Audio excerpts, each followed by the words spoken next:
ရီဝင်းရဆုံးမစာအဆက်ကလေးပြောပြပေးဦးမယ်ပေါ့ကြံသေးတာကတော့နှစ်ပုတ်လောက်ကြံသေးတော့ဆိုတော့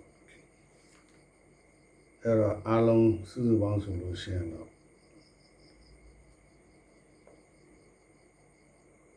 9ပုတ်လောက်ကြံသေးတယ်အဲ့ဒါလေးဒီနေ့နည်းနည်းပြောပြအောင်မယ်3ပုတ်လောက်ပြောပြအောင်မယ်ပေါ့နော်အားလုံးဘုန်းကြီးရဲ့တရားဓမ္မများ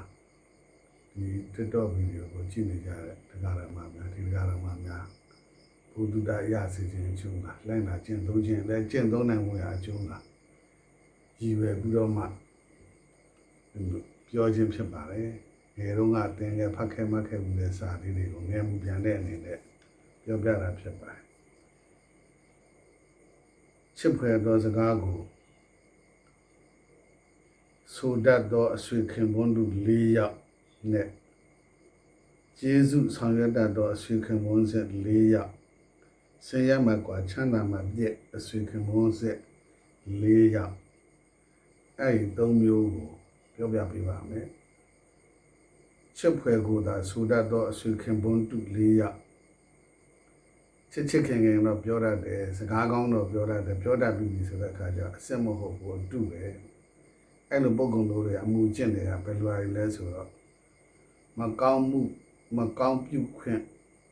ကောင်းမှုကိုလည်းဆင်ခြင်မဲ့ရှုပြုခွင့်သည်ပင်ရှေ့တွင်ချီမှန်ဖုံးလွှမ်းကွယ်လည်းရဲ့ကဲ့ရဲ့ခြင်းသည်